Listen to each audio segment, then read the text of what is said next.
Most hotels, room keys are a thing of the past. You're more likely these days to be given a key card. When you arrive at the door to your room, you swipe or insert it to unlock the handle and get in. Because the room number doesn't appear on the card, this system is far more secure than door locks with a keyhole.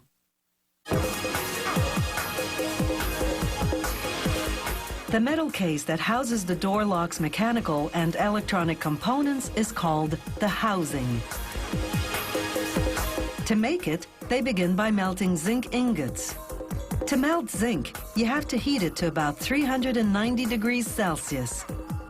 Die casting machinery then injects the molten zinc into molds. Between injections, sprayers coat the empty mold cavities with a release agent, the industrial equivalent of greasing a baking pan.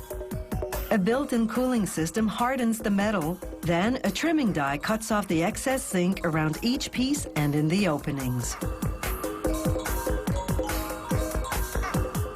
Meanwhile, the electronic circuit board, the brain of the lock, takes shape. They call this the pick-and-place machine.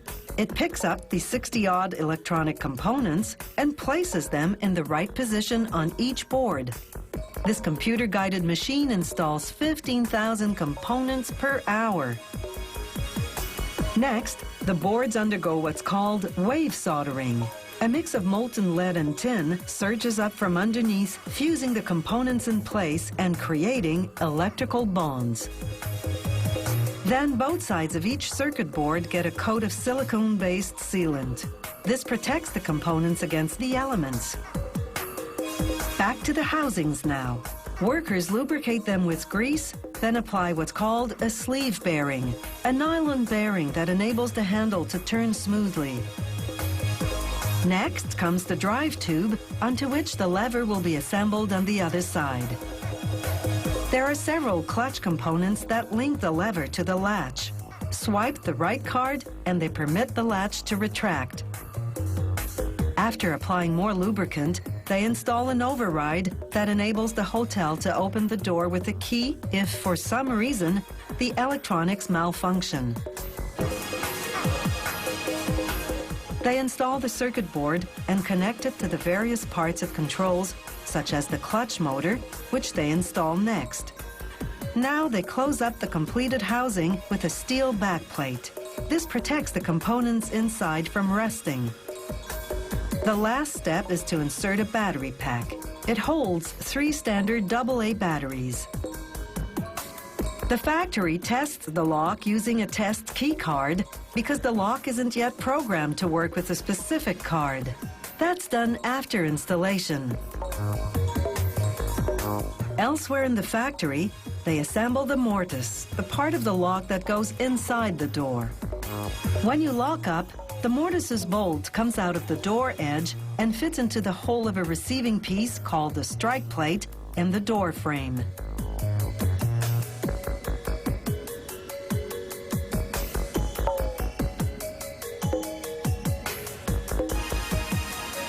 They close up the mortise with a back plate.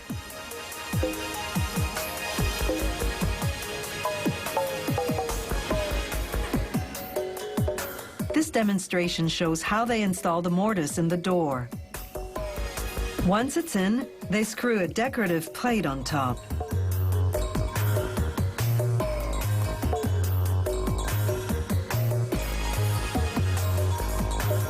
This is what the finished electronic door lock looks like. Key cards have instructions on one side, a magnetic data stripe on the other. They use a generic card to test every lock that comes off the production line. In the quality control lab, they subject every new design to several rigorous tests. They open and close 1 million times. They subject the lever, latch, and lock to repeated impacts. They also test lock function in extreme temperatures. These electronic door locks come in several metal finishes plated over the zinc, and even in a painted finish that simulates wood.